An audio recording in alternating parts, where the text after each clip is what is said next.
I do like that they gave it a clear, happy ending here. Yeah. I have no issues with the beginning of the show and the ending of the show. It's everything in between, the nothingness in the between.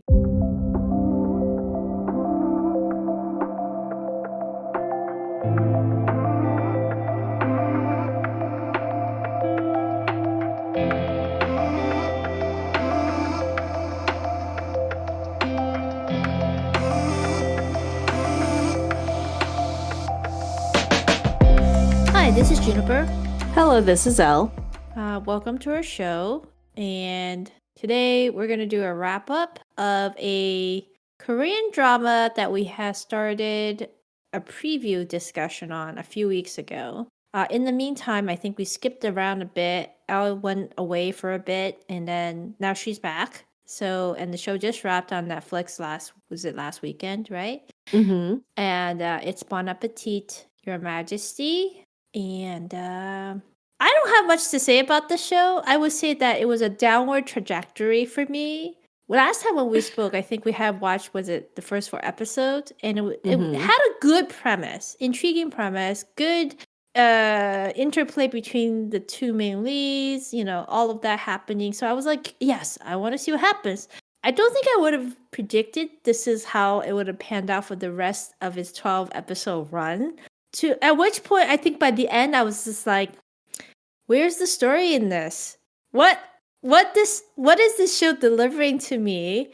It went in my appetite and then just left it there, hanging, and delivered nothing. So that's kind of my sentiments about it. But Elle, we had exchanged some text, and I think you enjoyed the show. I did. From beginning to end. Different.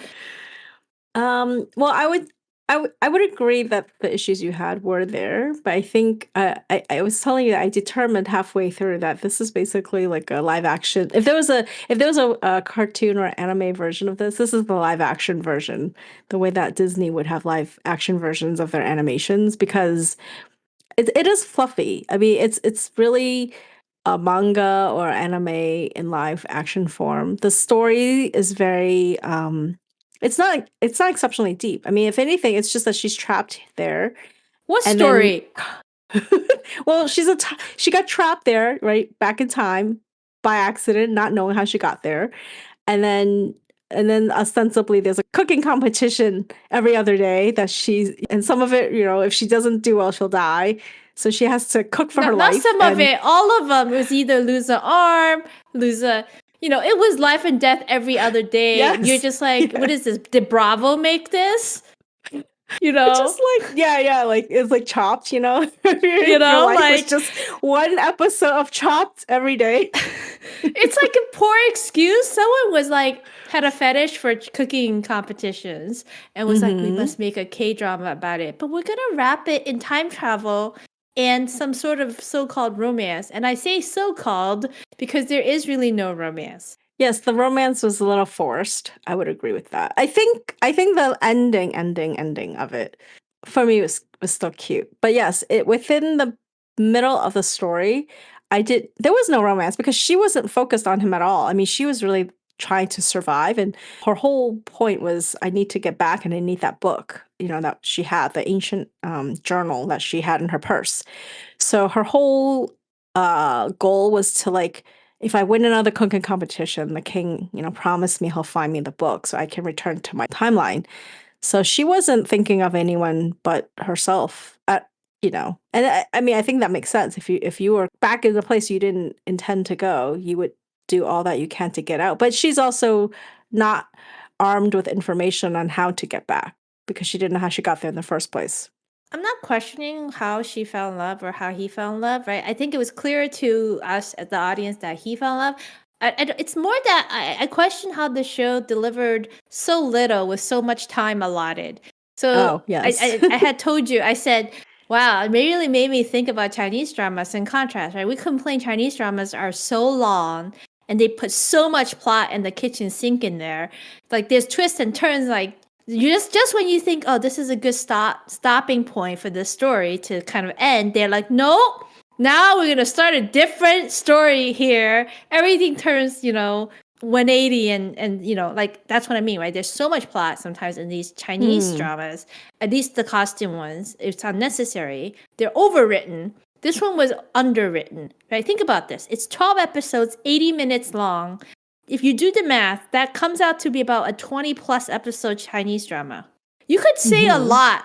You can tell a lot story-wise in a 20 plus episode Chinese costume drama, okay? How the hell did they manage to tell me so little? And you said, you watched it and enjoyed it as a Disney movie. I'm like, sure, if it was a real Disney movie, it wouldn't have been over, like, if it was a 90-minute Disney animation, I would watch that. It could be fluffy as heck, right? And you just have to give me the soupçon of a plot, and that's okay. You skirt over things. This is not a 90-minute show. You're like, what? Each episode is almost 90 minutes. Yes, what the heck? That is true. So what compelled you to keep watching? Because usually when you watch these shows, at least week to week, right, in the way it's shown, you feel you feel compelled, like, I want to see more of this. I would say that the first 4 episodes, at the end of that, I was like, yeah, I want to see more. I'm interested in them. They're all interesting people. The premise is interesting. But my God, by the middle, I was just like, oh my God, this is incessant. It's always a cooking competition. Always. Right. You think they go to the toilet and there'd be a cooking competition to see who wins toilet paper or something, Like, that's how it felt. And then they put in the whole, like, Ming Dynasty thing, envoys. Oh, and you know how I felt about that whole thing, because could not understand the word they were saying Chinese. And I was like, these are the worst Chinese speakers ever. Like, they couldn't just dub them with people who could speak Chinese. Yeah, I was surprised by that. Like, literally, it was bad. Anyways, that I digress, right? So I was like, what? So I really had a hard time finding the will to go on by episode, let's say, 7. 6 and 7. I'm like, oh, I have to watch how many more? Oh, 5 more episodes. Can I make it? So I have to ask you, what was the feeling when you were going through the same journey that you were like, yeah, I want to watch more? It's sort of interesting. I think I didn't, like I said, I wasn't as critical of it. I don't know why. And I don't know why. I think the overall vibe, the world building in it, I liked all the side characters, right? Like the cooks in the kitchen. But they weren't that important. They were so important after episode 6. They're like comic relief. Yeah, they're just in the background. I think for me, I'm probably that, in the minority where I actually like the cooking, like the food sequences. Like, I wanted to see what she was gonna do to make her recipes, and then I found the Emperor very very likable, actually. And remember, we talked about, like, he was cast last minute, this actor. So originally it would have been this older, I think, actor who's probably more seasoned. And the dynamics and their relationship would have been different. I feel like in this, I do feel the chemistry between the couple isn't as strong, because I and she's not, like, old, but she comes off very maternal compared to the king. And yes, I would say that, to me, the romance there wasn't very strong. But I think I just like the overall feel of the show. Like, because there's a time traveling component, it's not as serious as some of these, historical K-dramas would be. She throws in, random, like, modern words in there, and she reminds you, like, you almost can't take it very seriously. And then I did want to see how she was going to get back to the modern day. So I think part of watching it is, getting to that point. But yes, I think, like you said, the time it took from point A to point B at the end is very long. Like, you could have probably done this in half the amount of episodes to get to that, to tell that story. Or use that time more wisely to tell more of the love story part of it, right? But no, you're supposed to just draw the conclusion. I mean, I like the king. So here, I did have a good and bad list. Like, good of the show for me is that the male lead is very cute and handsome, and good, appropriate casting for the show. Female lead is cute too, but them together didn't do much for me. I mean, it's not like I didn't want to see them be lovey-dovey. It was just kind of like, okay, take it or leave it, because the show did not build that up for me to want it. Okay? Yeah. The costumes are very nice, right? Like, it's a nice production. Beginning is somewhat fun. The cooking food is nicely shot. Don't get me wrong. I appreciated the cooking, but at some point I'm like, I'm not watching this again. Like I said, I could go rewatch Tasteful Origins for nice shots of food, right? Like, I don't need to watch this. And it was also kind of getting ludicrous. I know it's like I wasn't really watching it with a critical eye saying, oh, this is so like fantastical. I knew it's a fantasy. It's supposed to be ludicrous. But even me at some point, I'm just like, okay, yet another competition. Yet again, using the terms modern words when she knows nobody understands them. Yet again, it's about her being able to cook anything, everything under the sun. I'm like, but she's usually did we talk about this last time? When you're a Michelin chef, you're usually good at certain things, not everything. They made her look like she could do anything under the sun. Okay.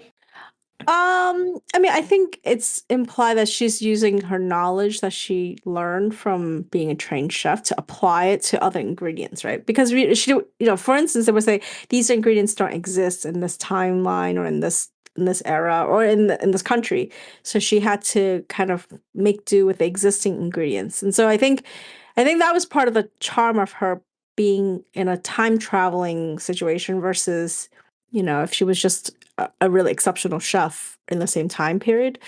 And yeah, and she was also saying like, oh, this is what the people ate in France. Like, I mean, she was definitely borrowing a lot from that culture specifically. It wasn't like a hodgepodge. Like, she wasn't good at Chinese cuisine, right? When she was going up against the Ming cooks. So I wouldn't say that I wouldn't say that was trying to make her Superwoman. I'm just saying, but she is sort of a little bit of a Mary Sue, right? She always wins. Like, she never loses any competitions.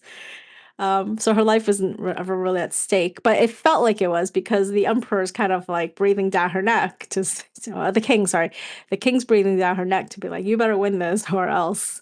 Yeah, I think the pivoting from when he's like very antagonistic towards her until he starts to develop feelings towards her is kind of an interesting thing. It's like a one-sided crush because at that point she was not interested or even looking at him in a romantic way. He's like a little puppy, like just going like, oh, I like her, starry-eyed. And that was cute, right? But then you're like, but why does she like him? Like, she never shows much until the very end, and you're just like, okay, yeah, she's doing what she has to do.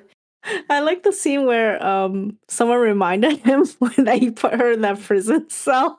You know how Oh yeah. Yes. He's like, let's not talk about that. Like, they show him like when he threw her in the prison and later on she's back in the prison. He's like, no, let's not talk about that. I thought that was funny. Before you go on, the show tried to do almost too much, yet also too little. It's like, oh, let's do some politics and intrigue to give it some dramatic Right. spice, except let's do it as half-assed as possible, right? Let's do 1/10 of the put 1/10 of the effort into it. It's like, what? Right? Like, everything the villains did was like laughable, but then everything that then the so-called victims or heroes did was also laughable in reaction. So I'm like, okay, you're well matched. That's why you're well matched, right? Like, so yeah, I mean, what did I say to you? I said the show is 40% cooking prep and cookery competitions, right? 20% food tasting reaction fantasies. It's like whoever produced this just wanted to focus on cooking competitions, put it in an interesting setting, and then do weird MV reactions of what happens when you bite into macaroon if you've never had one, or had Peking duck. 10% goes to a male lead's lips close-up, which is like one of the MVPs of the show. If you like thick sausage lips that are kind of sexy, I would say. He has nice brows too. He has a nice face, yes. Yes. And then 10% bad guys like smirking maniacally, like both the consort Khan and the stupid uncle. And then 10% female looking shocked. And then only 5%, I have this written down, 5% male lead catching female lead or embracing her. And then the remaining 5% is just kind of like, let's plug a number and make this 100%, like whatever. Loosey-goosey put stuff in there. Like, what? Like that ending? It made no sense. And that, again, I'm all for happy endings. And by the way, I called it. Did I not say last time I said there's a missing recipe in the book? And that the title of the recipe made me think it was the clue for her going back. Yeah. And it was, right? But again, no explanation. There's no logic to why her missing diary from the future is the diary that he then started because he heard her talk about. Like, and nobody at any point, including him, put two and two together and go, oh, maybe the manga look is this manga look. Like, they were so shocked. I think less him because he didn't see the original book, but her. I think when she saw it, she should have realized. But she didn't know he was documenting her recipes until that part at the very end. It's like, by the time she realized it, because I think it was interesting because when he gifted her that jade butterfly, right, the hanging ornament, it didn't register her in her mind that she had seen it before. Like it wasn't like, oh, this looks familiar. But as soon as I saw it, I recognized it from the original cookbook. So yeah, I think it's just there's a lot of time that has gone by between the moment she time traveled. Like she only saw that book for a few minutes. Like she flipped through it, and then before she knew it, she was in this new world. So I don't blame her if she doesn't remember, but yes, I would say it's like that time loop thing, right? Anytime you play with time travel, like which comes first, right? Did the journal come first or did their meeting come first? It's like it's a catch-22 loop, okay? It doesn't make sense. But again, I wasn't gonna question. Well, you watched all the way to the end, right? Including the epilogue. Yeah.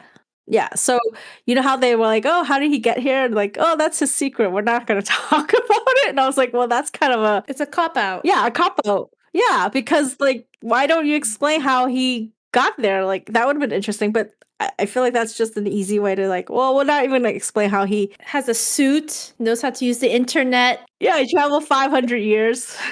We're not gonna tell you how that happened to him, even though he didn't have a copy of the book. Maybe that one recipe, but Like, how does he adjust to life in the modern world so easily? I mean, other than, he's the king and he's just, got bravado, right? Whatever. He's here making yeah. bad bibimbap for her and he has no identity in the future, but that's okay, Like, none of it made any sense. Why all these, the same sous chefs are in the restaurant that she's helping out? Like, really? Like, they're all there. yeah, Like exactly the descendants. same crew. So again, that's all I can say. Like, I feel like it was such a waste of good a potential high potential cast, if that makes sense, and a very Yeah. high potential premise. So I'll say two things, and then that's all I have left to say. I would say one, um, when we first talked about this, we also were watching When Destiny Brings the Demon, and with that ending, it was that one. Even though they were in present day, it was kind of open ended, and there was sort of like this: do they recognize each other? Do they know each other? And then you and I actually talked offline that on Weibo, Arthur Chen kind of confirmed that his character had traveled to see her. So Yes.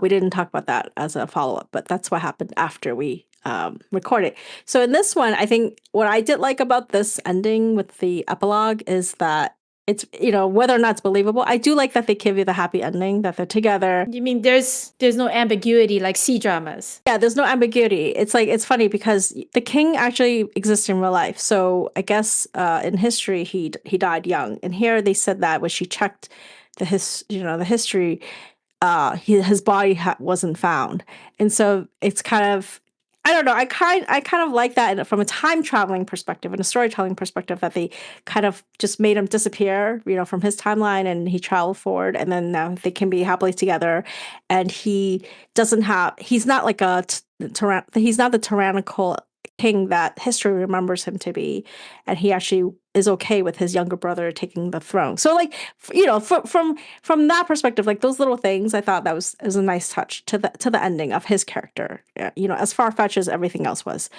The other thought I had when I was watching this is one of the first C-dramas I ever watched, which actually pulled me into the world of C-drama, was Scarlet Heart, or Bobo King some. And that was Yes. all about, the modern girl going to the past. And she tried to change history. You know how I felt about that, but that had more plot going on.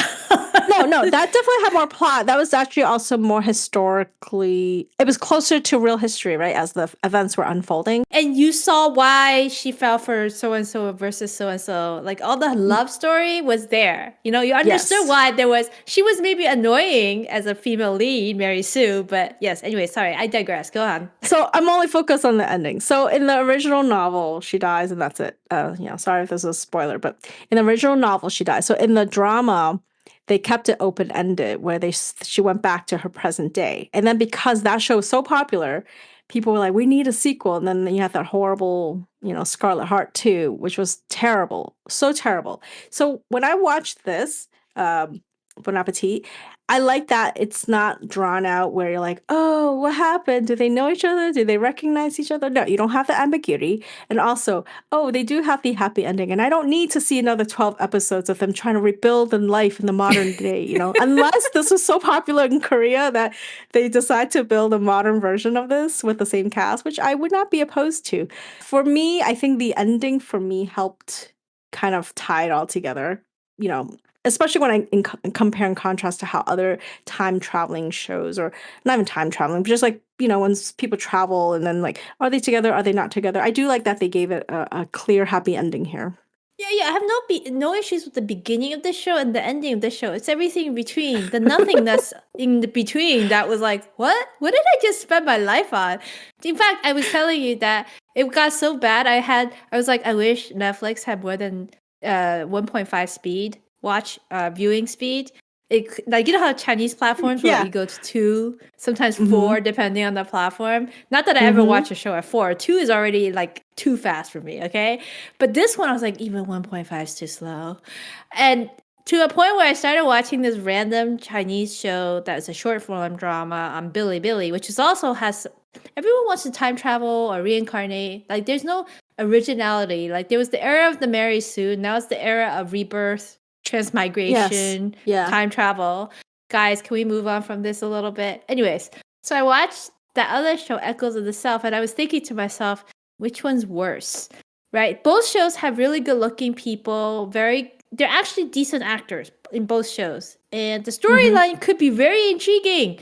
In fact, in the Chinese show, the female lead stabs herself. Well, it's really her future version, goes back 3 years after she dies and tries to change her own fate, but her old self stabs her thinking she's in her way. So, come on, think about this. I'm telling you this and you're already like intrigued, aren't you? Like, which show does the female lead stab herself? No, when you said stab herself, I thought you meant like your own body, but now I'm realizing you're saying someone, the other version of you are stabbing you. I know that's what you thought, right? That's why I had to clarify. And I was like, oh, this is actually could have been a really fun premise, but because it's like a 20-minute per episode, I think that one's 22 episodes, right? It's basically like rushing through, and you're just like, oh, just stare at the pretty pictures and people and kind of get again a soupçon of a story here. So I was like, man, I'm trapped in bad storytelling land right now. Thank God that chapter is done because I moved on and now we're all pursuing new shows. I just realized we forgot to give a rating to Bon Appetit. How dare you? I'm sorry. I guess I'll go first since I probably will give the lower rating. I give it a 6.9. So that's pretty low for you. Yeah. It's pretty low, right? It's just too forgettable and pointless, okay? Despite in my opinion, a promising premise, promising start and very cute stars. Just didn't do much with it is my real problem, and wasted a lot of time doing not much with it. Like all the resources it wasted. Yeah. I give it like a 8.2, which I feel I feel like it's high, but I did enjoy it, so I can't. I don't want to give it like a 7 something. It doesn't feel right because I think I would if it was a 7 something, I would be texting you like crazy and saying complaining about this and this and that. So I feel like I did enjoy it, even though there were problems with it. Would you recommend it to some other person to watch this? And if so, how would you recommend? Like, what's the selling point then? I think it's really the food, like you said, 40% food. Because honestly, that was the only reason I watched it. And sorry, I don't think that's the reason that it does well in the ratings. Oh, people are like, yes, food. Yeah, I was having trouble with this too because I was thinking in my head before we started recording. I'm like, the leads, I think they played their characters as well as they could play them. But the problem was that when they're interacting with each other and you're supposed to have this romance, that I don't think it was ever there. I think yes, if they're in the modern day, post epilogue, they can build that because they weren't really building anything. It was more like a spark versus bonfire at that point in the middle of the drama because she's still trying to go home. So Yeah. Yeah, and it's interesting because I saw before, I think when I started watching it, I didn't realize the female actress, she has a YouTube channel. So she actually did take culinary school lessons to learn to make all these dishes. Like she really put a lot of herself into this role. And I applaud her for it. And then when I feel like when you watch it, it's believable that she could be this polished chef. But it's just a shame that the romance wasn't there because this is billed as a romance. It's different if it was billed as a different kind of show, but it was marketed as a romance. So, but I Yeah. still give it an 8.2. I don't know. I still had it. It was a good. It was a fluff. I think I just liked the fluff of it, and as crazy and random as it was. So Yeah, no, that's I where. have nothing against fluff, you know. There was not even fluff here. It was like foam. You know how there's that foam cooking? There's a special kind of cuisine. It's like Yeah. like foam cuisine, and you're just like, oh, I'm Mm-hmm. just inhaling powder puff or something. You're just like, what is this? You're eating dehydrated ice cream crumble. Yeah, yeah. I'm just eating the garnishing. Okay, this is just a garnishing for me. So, Yeah. sorry. Yeah, that's it. I mean, I hate to give it such a low rating in my book, 6.9, but I was just like, oh, it did nothing. It delivered nothing that it promised. Was it pleasant to watch sometimes? Sure. Did I feel compelled after episode 6? No. This was all over the place. But that's really how I felt about the show. So Yeah. Well, time to move on to the other shows. So, yes. All right. Until next time. bye. Bye.